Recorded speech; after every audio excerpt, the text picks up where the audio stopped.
بسم الله الرحمن الرحيم. التاسعة وما ذكره علامہ قاسم في تصحيحه أن ما في المتون مصحح تصحيحا التزاميا والتصحيح الصريح مقدم على التصحيح الالتزامي. یہ مذکورہ اشعار میں ذکر شدہ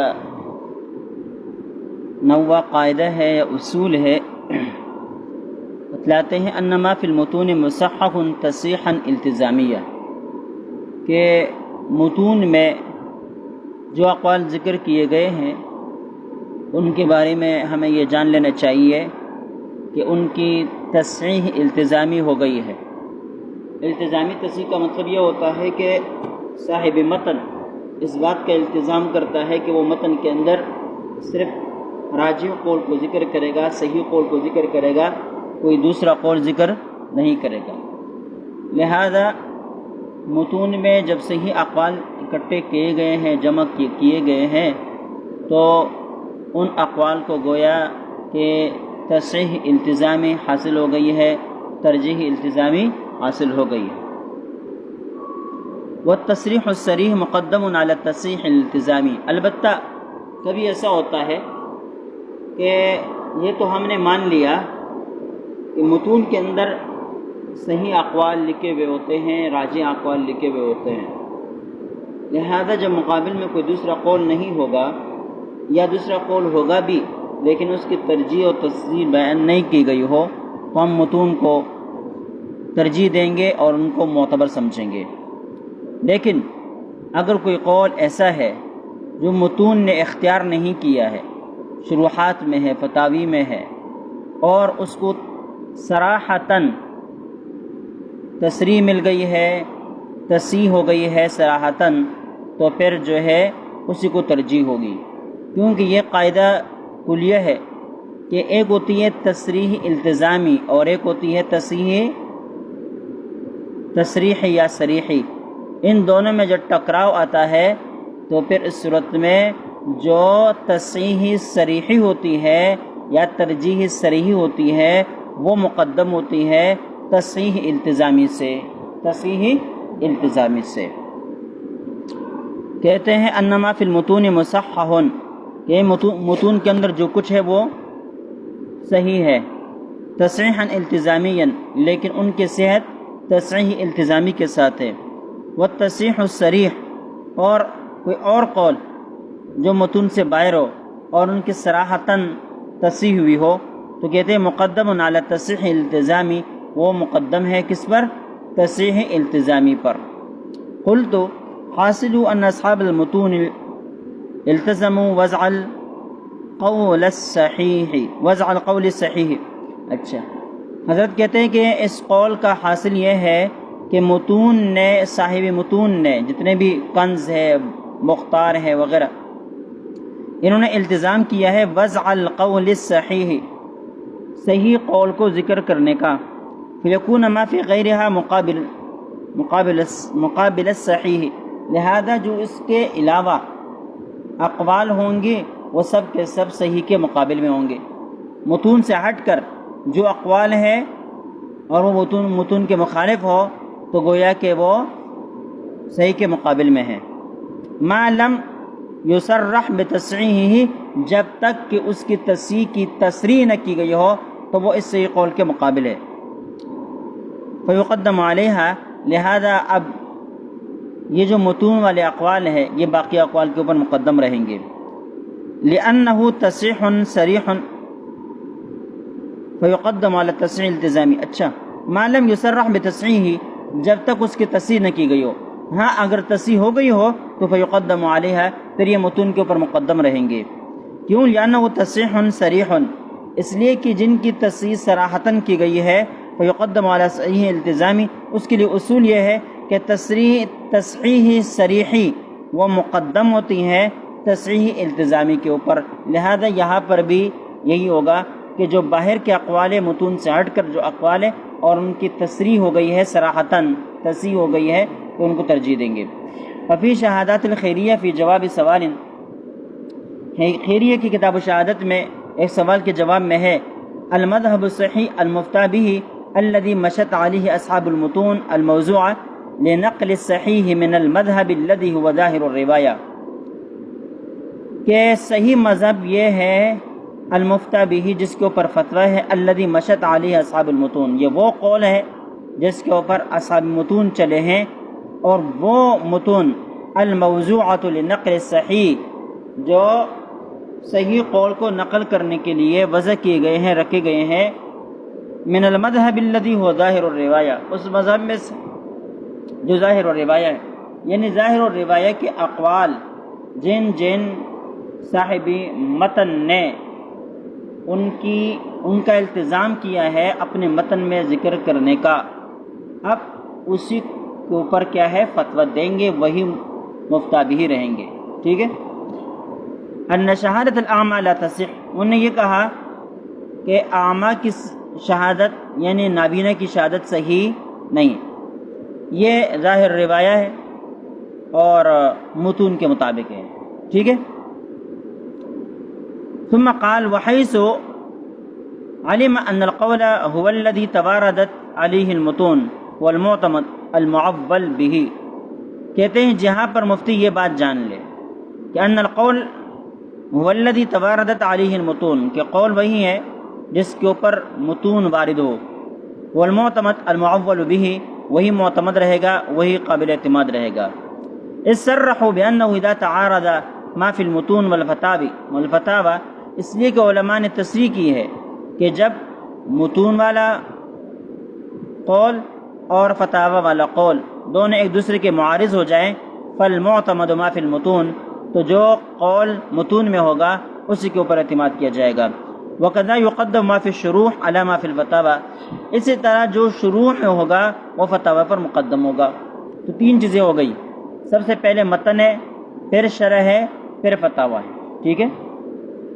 لیکن یہ تمام چیزیں اس صورت میں ہے کہ جب متن کے مقابل میں شروع کے قول کو ترجیح نہ دی گئی ہو، تصریح صراحتاً نہ کی گئی ہو اس کی، اور کس کے شروع کے مقابل میں فتاوی کے قول کی صراحتاً تصریح نہ کی گئی ہو، تو پھر اس صورت میں یہ ترتیب چلے گی کہ پہلے متون، پھر شروح، پھر فتاوی۔ وفی فصل حبس من البحر، بحر الرائے کی فصل بحث حبس میں ہے، والعمل علی ما فی المتون، عمل اسی پر کیا جائے گا جو متون میں ہے، لأنه اذا تعارض ما فی البطون والفتاوی،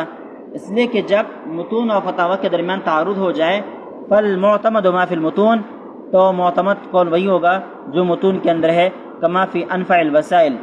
وکذا یقدم ما فی الشروح علی ما فی الفتاوی، اس طرح جو شروع میں ہے وہ فتاوی پر مقدم ہے، جو شروع میں ہے وہ کس پر مقدم ہے بھائی؟ فتاوی پر مقدم ہے، انتہا۔ ای لما صرح به فی انفع الوسائل ایضا فی مسئلہ قسمت الوقف، اس وجہ سے کہ انفع الوسائل میں بھی اس بات کی تصریح کی گئی ہے وقف کی تقسیم کے مسئلے میں، حیث قال لا یفتى بنقول الفتاوی، کہ فتویٰ نہیں دیا جائے گا فتاوی کی نقل کی ہوئی چیزوں پر، بل نقول الفتاوی انما یستأنس بها، بلکہ فتاوی میں جو کچھ نقل کیا گیا ہے اس سے استیناس کیا جائے گا۔ ایک بات سمجھیں، ایک ہوتا ہے استدلال اور ایک ہوتا ہے استیناس۔ استدلال آپ بطور دلیل کی جو چیز پیش کرتے ہیں نا، جس آیت سے وغیرہ سے آپ جو ہے نا دلیل پکڑتے ہیں، اس دلیل پکڑنے کو استدلال کہتے ہیں، اور جو آپ پیش کرتے ہیں وہ آپ کی دلیل اور حجت ہے۔ استیناس کہا جاتا ہے آپ بطور تائید کے کوئی قول ذکر کر دیتے ہیں تو وہ گویا کہ آپ کے لیے مستدل نہیں، مستأنس ہے۔ کیا ہے؟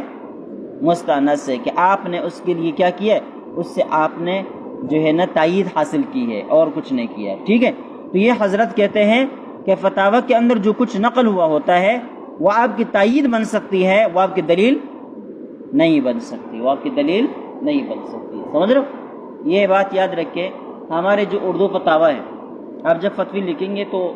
ان کے حوالے نہیں دیے جاتے، ان کو دیکھا بھی نہیں جاتا، اور دیکھنا تو چاہیے۔ اس کی وجہ یہ ہے کہ جب آپ فتویٰ مکمل طور پر لکھ لیں، اپنے ذہن سے جواب بنا لیں، اس کے بعد پھر ہم ان فتاوا کے اوپر بھی نظر ڈالیں تاکہ ہمارا جواب اور ان کے جواب میں کوئی اختلاف نہ ہو، تاکہ عوام کے سامنے یہ کہ مخالف چیز جانے کے بجائے متفق چیز چلی جائے۔ دوسری بات یہ ہے کہ اگر آپ نے جو تحقیق کی ہے وہ زیادہ معتمد ہے، قابل ترجیح ہے، اور انہوں نے جو لکھا ہے وہ صحیح نہیں ہے، تو مفتی کو پتہ ہونا چاہیے کہ بھئی میں نے یہ فتویٰ دیا ہے لیکن فتاوی محمودیہ میں اس قول پر فتویٰ نہیں دیا گیا ہے، دوسرے فتاوی امداد الفتاوی مثال کے طور پر فتویٰ اس پر نہیں ہے۔ کل اگر اس فتویٰ کے یہاں سے جاری ہو جانے کے بعد کوئی شخص فتاوی محمودیہ کی عبارت نقل کر کے لے کر آ جائے، آج کل تو فوٹو کاپی بھیج دیتے ہیں بھائی، تصویر بنا کر بھیج دیتے ہیں فوراً کہ آپ نے یہ فتویٰ لکھا ہے اور فلاں کتاب میں یہ ہے، اس طرح آپ کے مسائل ان کا حل مشہور کتاب ہے، آپ نے فتویٰ دے دیا، وہ اس کے مخالف پڑھا، تو اگر آپ نے پہلے سے اس کا مطالعہ کیا ہو تو آپ ذہنی طور پر تیار ہوں گے، آپ کو ٹینشن کی نہیں ہوگی۔ لیکن اگر آپ نے یہ کتابیں نہیں دیکھی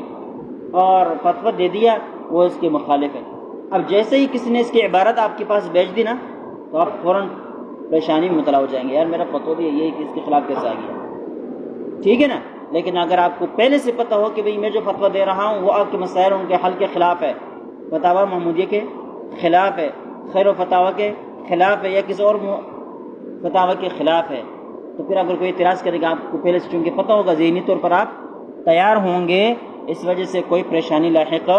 نہیں ہوگی۔ اس وجہ سے آخر میں ان کا بھی مطالعہ کر دینا چاہیے، اور ساتھ ساتھ یہ بھی کہ بسا اوقات ایسا بھی ہوتا ہے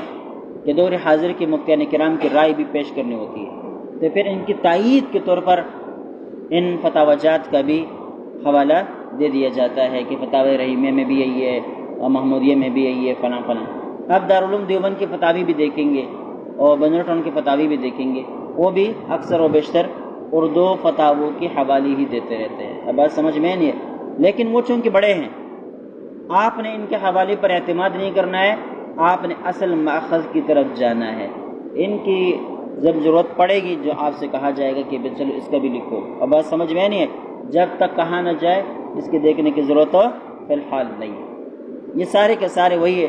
جو ان عربی کتابوں کے اندر موجود ہے، کچھ اور نہیں ہے، الفاظ کا فرق ہے، باقی کچھ نہیں۔ بہرحال اذا لم يوجد ما يعارضها من كتب الاصول ونقل المذهب، جب اس کے معارض میں مد مقابل کتب اصول و نقل مذہب کے اندر کوئی معارض نہیں ہے تو فتاوی سے استثناء سیا جائے گا، تائید لی جائے گی۔ واما مع وجود غیرها لا يلتفت الیها، لا يلتفت الیها دونوں صحیح کہتے ہیں، اگر دوسرا قول ہو، یعنی فتاوی کے علاوہ کوئی دوسرا قول موجود ہو تو لا يلتفت الیها، تو پھر فتاوی کی طرف التفات ہی نہیں کیا جائے گا، خصوصاً اذا لم يكن نص فيها على الفتوى، جبکہ اس کے اوپر فتویٰ ہونے کی نص بھی موجود نہ ہو تو پھر تو ان کی طرف بالکل التفات نہیں کیا جائے گا۔ اب بات سمجھ میں نہیں ہے۔ ورأيت في بعض كتب المتاخرين نقلا عن ایضاح الاستدلال على ابطال الاستبدال، کہتے ہیں میں نے متاخرین کی بعض کتابوں کے اندر دیکھا اس کتاب ایضاح الاستدلال على ابطال الاستبدال سے نقل کرتے ہوئے انہوں نے لکھا تھا، جو قاضی القضات شمس الدین الحریری کی کتاب ہے، جو ہدایہ کے شارحوں میں سے ایک شارح ہیں، ان نے کیا لکھا تھا، یہ ان صدر الدین سلیمان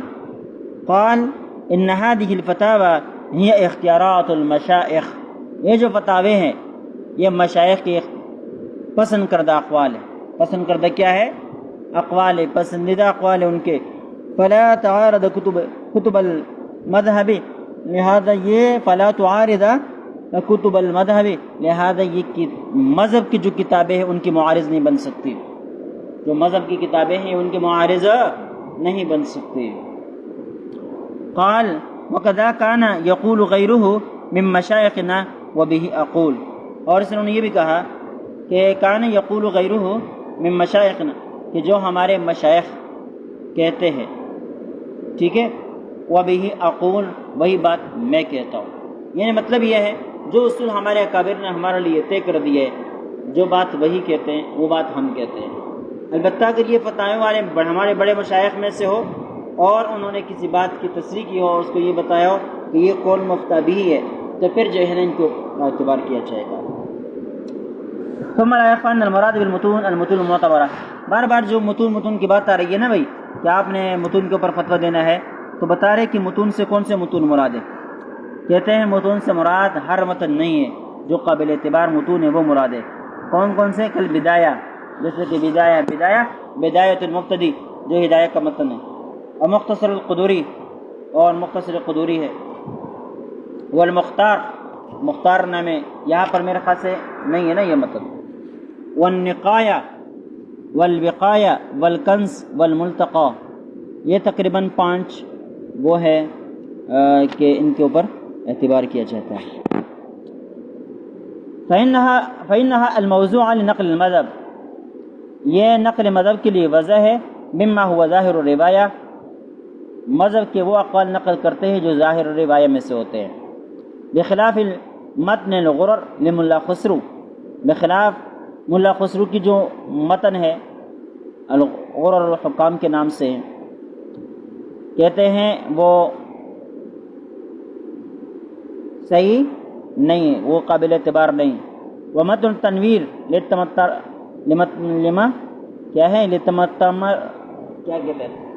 تمرتاشی الغزی رحمہ اللہ، فإن فيها كثيرا من مسائل الفتاوى، ان دونوں متون کے اوپر اعتبار اس لیے نہیں کیا گیا، یعنی ان کو اس لیے معتبر نہیں سمجھا گیا ہے کہ ان میں صرف ظاہر الروایہ کے اقوال ذکر نہیں کیے گئے بلکہ فتاوی کو بھی ذکر کیا گیا ہے، اور ان سب کو خلط ملط کر کے ذکر کیا گیا ہے۔ اس وجہ سے تنویر الابصار اور یہ غرر جو ہے یہ متون تو ہے لیکن قابل اعتبار متون میں سے ان کا شمارہ نہیں ہے۔ پڑھے یا چھوڑے؟